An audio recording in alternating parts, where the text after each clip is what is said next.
২৭ March কাতারের Lusail icon stadium আবারও ইতিহাস লেখার জন্য প্রস্তুত। যেই মাঠে ফুটবল বিশ্ব দেখেছে একবার বড় ঝলক, সেই মাঠে আবারও মুখোমুখি হবে দুই জায়েন্ট। একদিকে ইউরোপের পরাশক্তি স্পেন, অন্যদিকে ফুটবল বিশ্ব শাসন করা আর্জেন্টিনা।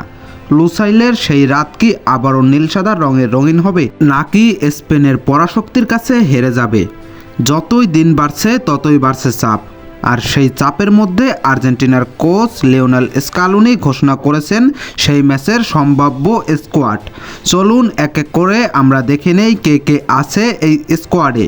ভিডিওটা শুরু করব তার আগে বরাবরের মতো যে কথা না বললেই নয়, আপনি যদি আমার এই চ্যানেলে নতুন দর্শক হয়ে থাকেন অবশ্যই চ্যানেলটি সাবস্ক্রাইব করে দিবেন, কারণ এই চ্যানেলে আপনি ফুটবল রিলেটেড যে কোনো তথ্য বা আপডেট সবার আগে জানতে পারবেন।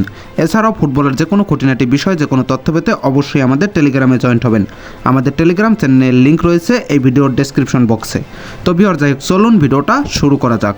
গোলপোস্টের নিচে থাকবেন মার্টিনেজ, যে কিনা বাজ পাখি, আর বড় ম্যাচে চাপ যতই বাড়ে সে ততই উজ্জ্বল হয়ে ওঠে। প্রতিপক্ষের শক্তি নিমেষেই শেষ করে দিতে পারে। অসাধারণ তার প্ল্যানটি সেভ। বর্তমানে তিনি আছেন অ্যাস্টন ভিলাতে।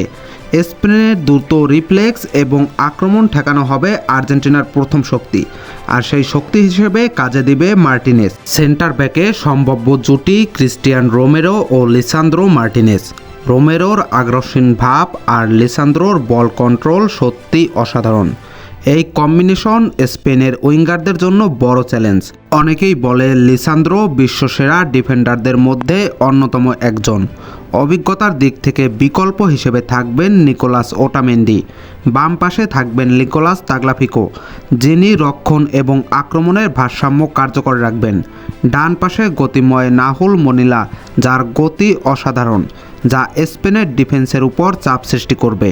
এই ম্যাচের মাঝমাঠই হবে আসল যুদ্ধক্ষেত্র, যেখানে থাকবেন ম্যাকালিস্টার, এনজো ফার্নান্দেজ ও তরুণ প্রতিভা নিকো পাস। ম্যাকালিস্টার লিভারপুলের হয়ে বর্তমানে খেলছে, দুর্দান্ত বল কন্ট্রোলিং তার। এনজো খেলছে চেলসির হয়ে, তাকে মাঝমাঠের ইঞ্জিন বলা যায়। অন্যদিকে নিকো পাস যদি তরুণও হয় তবুও তিনি সাহসী ও সৃজনশীল।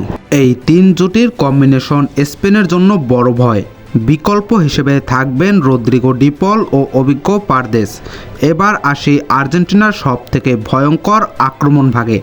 এক পাশে ফুটবলের জাদুকর লিওনেল মেসি, বয়স বাড়লেও তার পাস, ড্রিবল কিছুই পাল্টায়নি।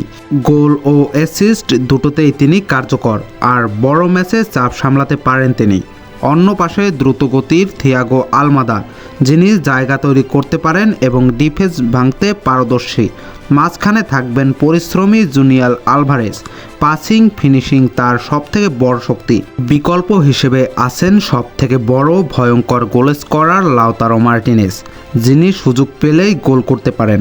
আর আছেন তরুণ প্রতিভাবান গার্নাচো। এই আক্রমণ ভাগকে আটকানো কি সহজ হবে? স্পেনের জন্য এটা কি দুঃস্বপ্নের রাত হবে? তবে মনে রাখতে হবে স্পেনও কিন্তু কম যায় না। বল দখল, পাসিং সব কিছুই অসাধারণ। ম্যাচের গতি তারা যে কোনো সময় নিজের দখলে করে নিতে পারে। তাই এই ম্যাচটি হবে কৌশল বনাম কৌশলের লড়াই। সব মিলিয়ে প্রশ্ন একটাই, এটা কি আর্জেন্টিনার জন্য সেরা স্কোয়াড? গোল পোস্টে নির্ভরতা, ডিফেন্সে আগ্রাসন, মিডফিল্ডে সৃজনশীলতা, আক্রমণে জাদু। এই কম্বিনেশন সত্যিই ভয়ঙ্কর। এই দলকে আটকানো সহজ হবে না, কিন্তু ফুটবল অনিশ্চয়তার খেলা। 90 মিনিটের এক মুহূর্তই সব কিছু বদলে দিতে পারে। স্টেডিয়াম কাঁপবে, দর্শক গজরাবে, আর ফুটবল বিশ্ব তাকিয়ে থাকবে এক মহারণের দিকে।